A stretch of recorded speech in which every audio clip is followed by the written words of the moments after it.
The James Show Podcast. The legal analyst for the show from TexasDefenseFirm.com, our buddy Jeremy Rosenthal. Welcome back, Jeremy. First, let's start with something that hadn't been getting on. Hey, crowd's good. Happy to see you. Hadn't been getting a lot of play in the media, but it is kind of disappointing. I hear a judge has blocked efforts of the DOJ to release the Epstein files. So now, do we have the administration trying to release more of the files and a judge stop them? I think my understanding is sort of what's going on here is that there's a few lawmakers that are trying to get the DOJ to actually produce more, and the DOJ is kind of dragging their feet on it. They're saying there's millions and millions of documents here, and that this is very difficult to do. The issue with the Epstein statute is that there's really no enforcement mechanism. Okay, so let's say the Department of Justice didn't want to do anything. Let's say they just said, we're just not going to produce it. There's no crime there. You've broken the law because the law requires you to do that. But what's your remedy, right? Can you sue the Department of Justice? Well, no. And what a few lawbreakers did, one from a Democrat from California joined with the Republican from Kentucky, and they both filed suit and they did something kind of odd, which is they tried to intervene in the Ghislaine Maxwell case to try to get some of her transcripts. The judge blocked him from doing that. And the judge says, look, I'm sympathetic here, but I just can't do anything for you. There's no provision in this law that lets me as a judge step in. You're Congress, right? You guys figure this out. This is your law, your statute, and if you want to enforce it, it's not my job because you didn't give me any teeth to do that with. So this thing is getting pretty messy. Are we going to see it? Are we ever? Are we going to see it? Yeah, the Epstein files. No. I think I don't mean today. I mean, just give it to me straight. Like in 5 years, are we still not going to have this? I think this is going to be like the Kennedy assassination files. I think that your kids and your grandkids may be able to see it.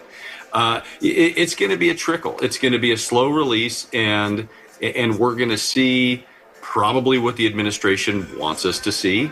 And look, I mean, this file it's a big mirror, right? What we all see in there what we want to see anyway, right? If the file comes out or parts of the file comes out, we immediately hit Control F to find the person that we hate the most to see if they're in there, and then we're going to project what we want onto this file, and we're going to get a slow release of it. This administration will let us see what they want us to see. If there's a new administration in 4 years, a Democratic administration, they're going to let us see what they want us to see, right? And we're never going to know when we're at the end of this string, right? It's the string that you're pulling off the sweater. We're never going to know where the end is because it's a trust me.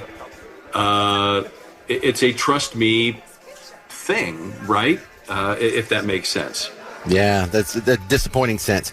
Hey, are you familiar with the vampire law in Hawaii? If not, we'll have to talk about that next time. But as a guy who is a low-grade gun nut, I wouldn't say like I'm a D1 gun nut, but I'm up there. Are you familiar with this one? For listeners out there, Hawaii passed a law that it's called the vampire law because you have to ask permission. Like a vampire can't come in your house unless you give him permission to.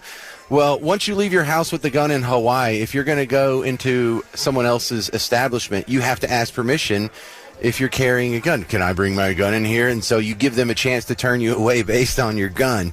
And so the Supreme Court, it looks like the conservative justices probably don't even need to hear one sentence worth of evidence about this. But the vampire law, you think this will pass constitutional muster?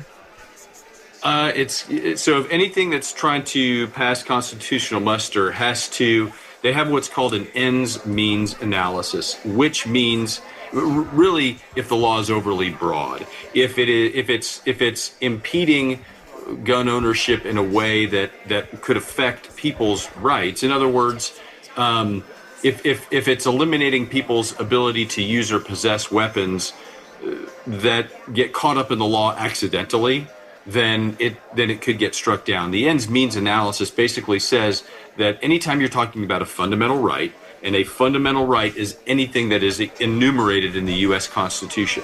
Sure. Voting, property ownership, life, liberty, property, speech. Think of those things. Second Amendment. Religion, press. We got it. Religion, right. All those things are fundamental rights. Anytime the government is looking to limit it, it has to get out its X-Acto blade and carve out only the problem. It's got to have a compelling interest, and it's got to fix only the compelling interest. That's why they can outlaw your religion that is predicated solely on smoking dope, right? Because, well, we're trying to eliminate marijuana, and this is not a legitimate religion, and we're not affecting all these other religions. That's the ends means analysis, and it's true whether we're talking about this vampire law in Hawaii or if we're talking about yelling fire in a theater. Can I get you for one more segment? I want to ask you about the legal situation of interrupting a church service for protest purposes. Let's do it. We're continuing with Jeremy Rosenthal, the legal analyst from TexasDefenseFirm.com. And I just want to ask, Jeremy, what are the legal ramifications? This weekend, I was thinking about getting Garrett, and we were going to go interrupt some church services and start yelling at people and menacing little kids. And what charges could we be facing if we decided to do that for a hobby, Jeremy?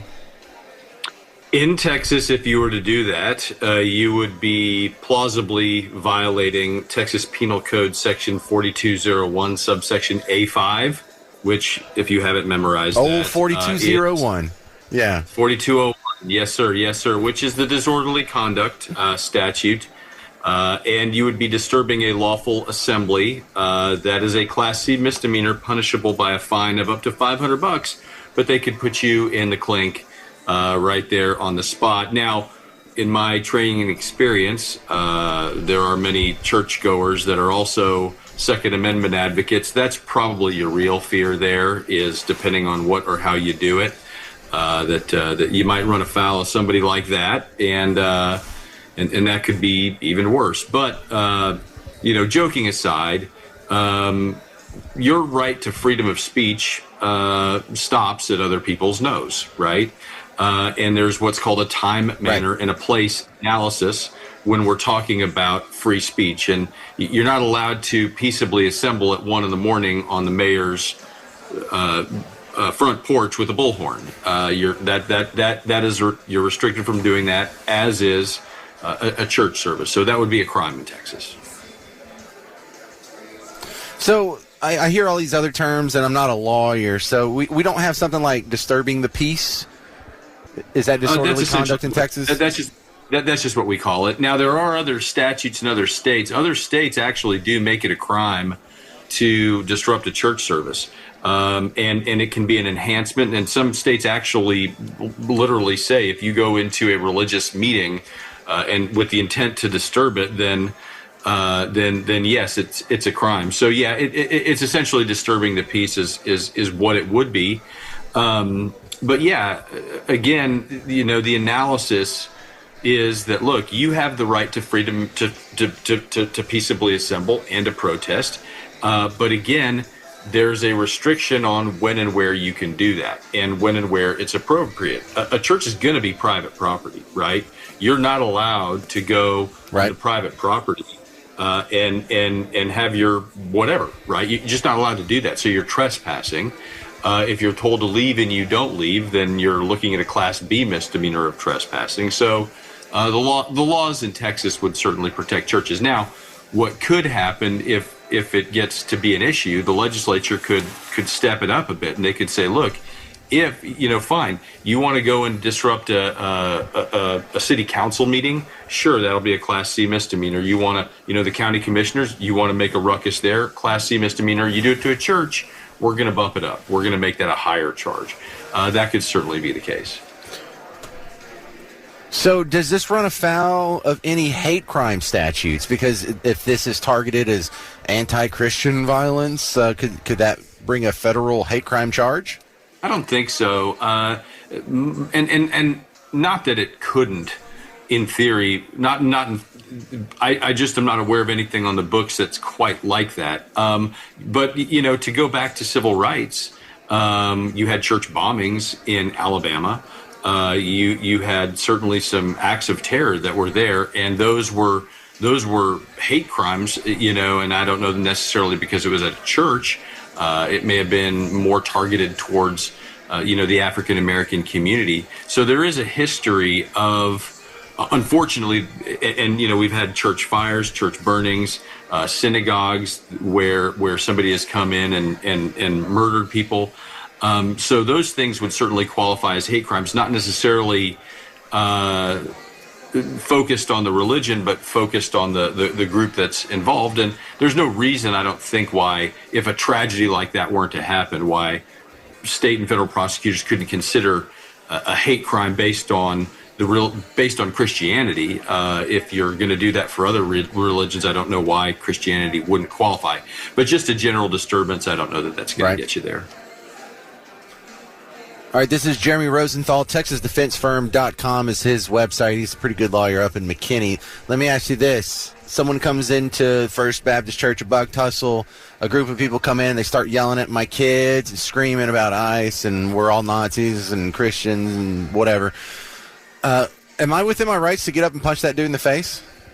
Probably not, just based on that. But if you feel, assuming Bug Tussle is in Texas, right? Because I think it is. Bug Tussle's in East. It's in Smith County. No. Really? Bug Tussle, Smith County, Texas. Okay, all right. By title. No, that's okay, not so fine. A place. All right. So if you go to Bug Tussle, if that's in Texas, if you are in fear of bodily injury or unlawful contact, you can punch him. Words alone don't trigger self-defense. Now, you could get a prosecutor who might see it your way, or the law enforcement investigation that might see it your way, but legally, you don't have the right to self-defense based on words alone. If we identify him as an unwanted trespasser, can I forcibly remove him? Man, this is like law school, James. That's why I love coming on here. This is good stuff. I think your first choice would be to call law enforcement. In Texas, you have what's called a shopkeeper's privilege. It's not the same thing. That's if you think somebody's shoplifting, a private citizen can detain them and take them and do what they need and wait for law enforcement. You could probably remove them from the property. I would just be real careful that it doesn't boomerang against you and you don't get accused of handling them too harshly. So you just don't want those things to kind of turn around like that. But certainly, I think escorting somebody like that off of the property would be warranted. Yeah. Well, if I get arrested, I'll call you because Jeremy, I didn't. Yeah, go ahead. I didn't headbutt him. I tripped and I fell forward into his face, and it was just an accident. Is it on video? Is it?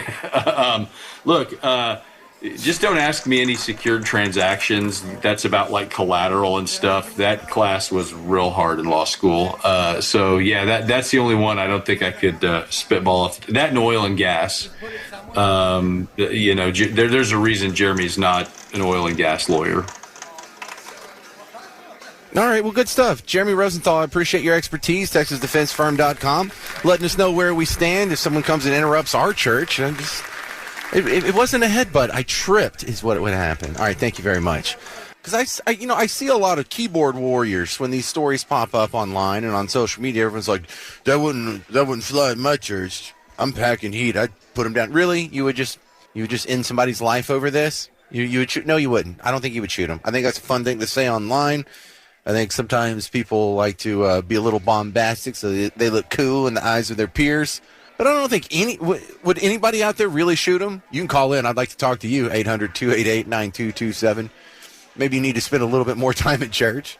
Maybe if that's the first time you're going.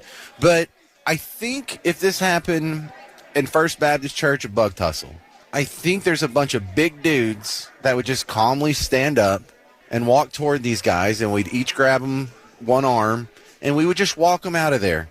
Like when a football player twists his ankle and he can't walk, and you get the guy on either side. I hold up this arm, you hold up that arm. I think we would just move him out of there. I don't think we would see what we saw in the viral video from Sunday, though. I was kind of shocked that so many people, I understand the moms are comforting their children, but the men in there, Look, they looked really annoyed. They looked like, ooh, I wish I could do something, but they didn't do anything. I don't think that's how it would roll a bug tussle. Now, maybe here in a city church, that's a little different. I remember I had to go to a city church when I lived in New Orleans for a while. That was weird. City church versus country church. If you don't know what I'm talking about, well, you should try the one you don't know about. But these guys come in and they scream at your kids like this. Are you really going to just say, okay, well, we better get out of here? Because listen to this guy. All these comfortable white people who are living lavish, comfortable lives while children are dragged into concentration camps. You're living real life, nice lives with your lattes, doing absolutely nothing for your Latino and Somali brothers and sisters. You come here to a man wearing a suit as a preacher? Did Jesus wear a suit? Seriously, like at this point, you're not going to shoot him. You're not going to punch him. We're just going to stand up because there's a lot of, like, I'm a pretty big guy. Like, I don't sound like it, but I'm like 6'3", and there's a lot of other guys at my church that are my size, probably have a little bit more weight on them than I do. We would just grab these guys by the arm. Hey, come here, soy boy.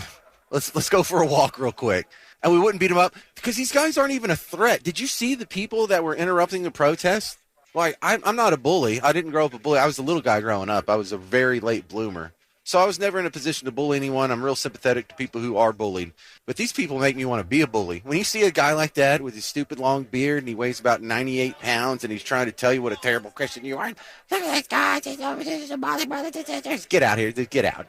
I'm not even taking you serious. I'm just going to walk you out of here.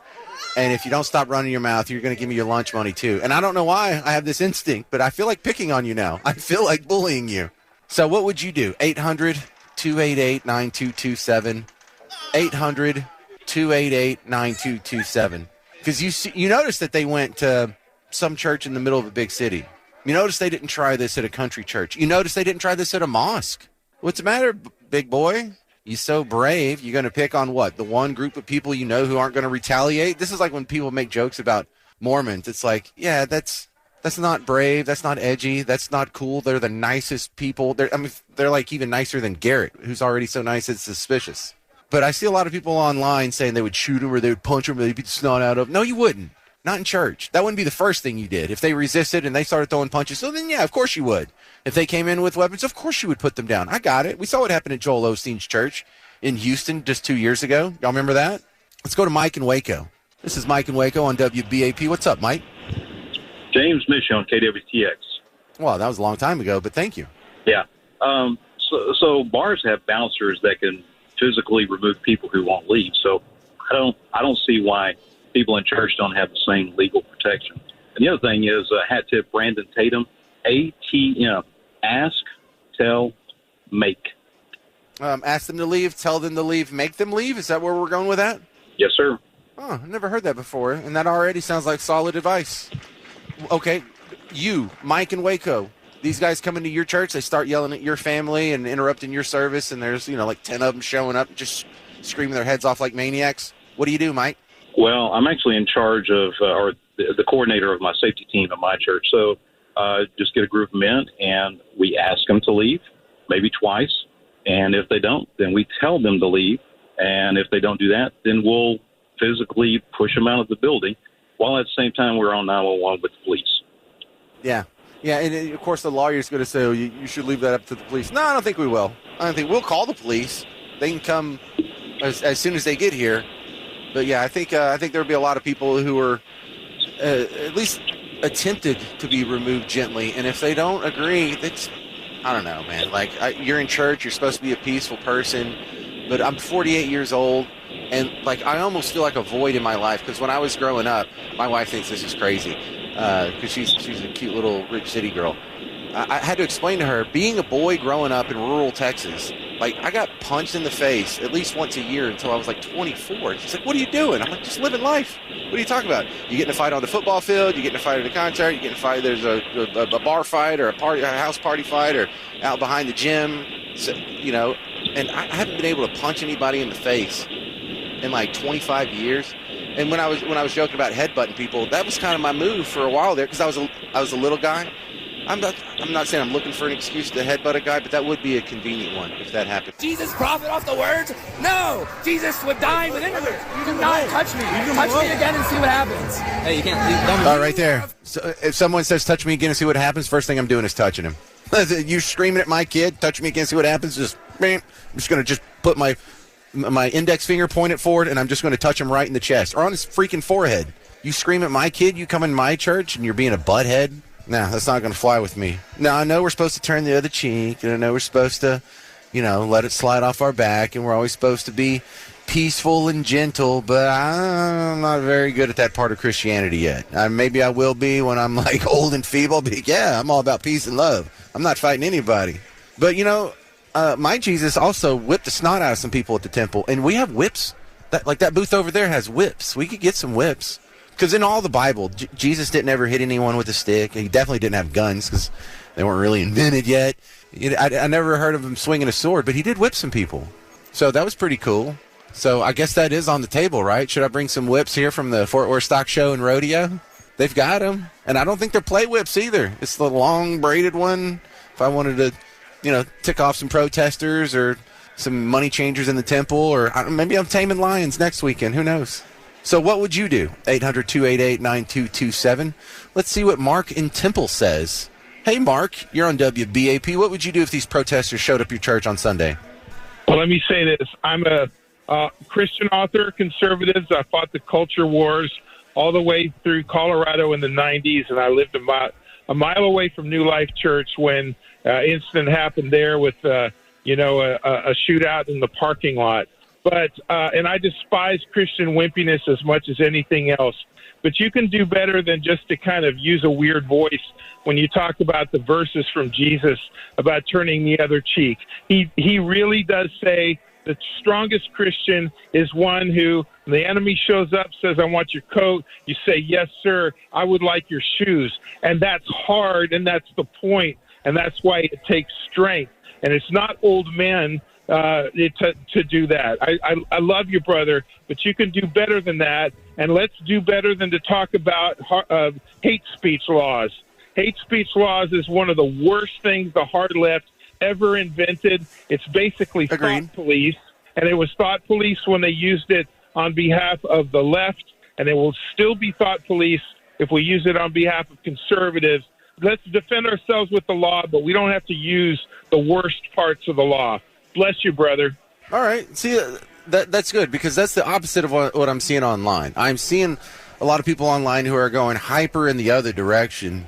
Leave them in a pile of blood or whatever. Stop it. You're not going to chuck a chair at them. You're going to ask them to leave. You're going to try and be an adult. But I don't know. Jesus did say turn the other cheek and, if a stranger needs some help, offer him a coat or whatever. But he also whipped the snot out of the money changers at the temple. That's still on the table. He flipped over a table, so I can flip over a table at least. He absolutely flipped over a table defending his father's house. Totally different. Those Is it? people that Aren't we in his father's house? Aren't we defending his father's house? We're not Jesus, and no, it's not the same thing as the temple in Jerusalem. Sorry. Fair enough. Fair enough. Those people are talking about whooping up. That's way less Christian than one of the attackers are doing. All right. Well, maybe I'll just do it, and you can pray for me, Mark and Temple. Let's go to Dwayne. I will, brother. I will. Thank you. I appreciate the call. Dwayne in Dallas, you're next up on WBAP. What would you do if these protesters interrupted your church service coming up on Sunday? Well, let me tell you, I go to a mega church in North Dallas. It's at Coyton LBJ, and they have undercover security all through the congregation and the lobby. Ooh. There's a couple armed officers in the lobby, so the officers with uniforms. So it's doubtful you'll get very far there. And it's not that they're going to beat somebody up. The idea is to de-escalate, get the person away from the crowd, and make sure everybody's safe. The same as when I managed nightclubs, I was the one that removed people. But we tried to remove them away from the crowd so no one was injured, no one else could join in. So the thing is to get them out of there, get them away from the crowd, and then deal with them out there. You hear the guy in the background with the whip? You don't even know. Huh? Some guy was over here just doing a whip while you were there he did it again. And we were just talking about whips. What are the odds? You hear it? Did you hear it? Here, shh.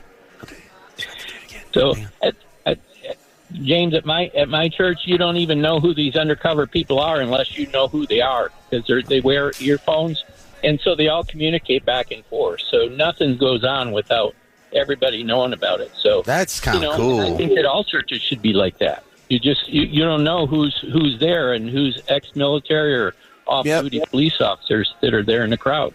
Well, very cool, Dwayne. I appreciate you calling in. I guess mega churches got it down. Like First Baptist Church in Bug Tussle, we don't have that level of organization. Like we barely have a Facebook page, so we're not going to have any clandestine concealed carry guys. It's just going to be like me and Chris and Mike and Alan, and probably Patrick. He's pretty jacked.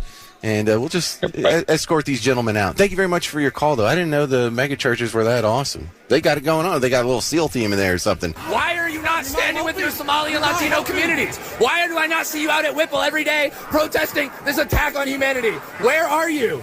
You're sinners. You're pretending to be Christians. But we know you live an easy life, don't you? A very easy life while people are starving. Shame. No one's starving. Get out of here. What would you do? 800-288-9227. John, over in Kemp, you're on WBAP. What do you do if this happens at your church, John? Thank you, James, for taking my call. Well, I just wanted to make a quick comment about the people that's online saying they'd leave them in a pool of blood and all that stuff. Those kind of people are just blowing smoke. The folks like that just want to instigate whatever. A true Christian is not going to kill someone unless it's just immensely has to be done. You're not going to have to want to answer for that on the day of reckoning to God. No, agreed. And it seems like, John, this is sort of the right-wing version of virtue signaling. And it's the opposite of virtue signaling. It's like, I don't know, violent signaling or sin signaling, really. But I think they're just showing out for the other people in the comment section so they know what a badass I am.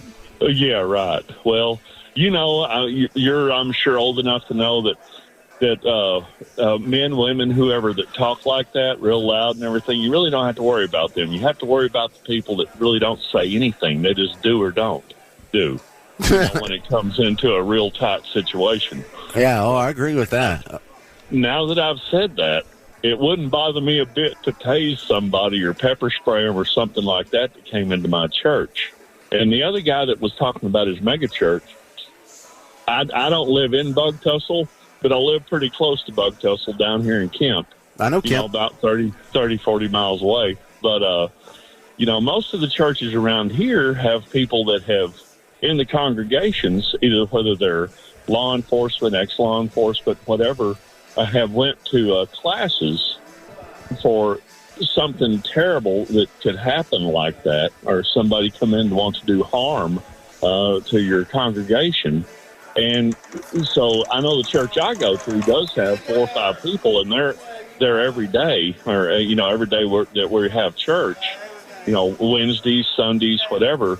And like he was talking about at his mega church, and but, they've been trained by law enforcement and everything else. But, and I know all these guys, and if something like that happens, somebody comes in, they're going to get tased. They're going to get tased quick.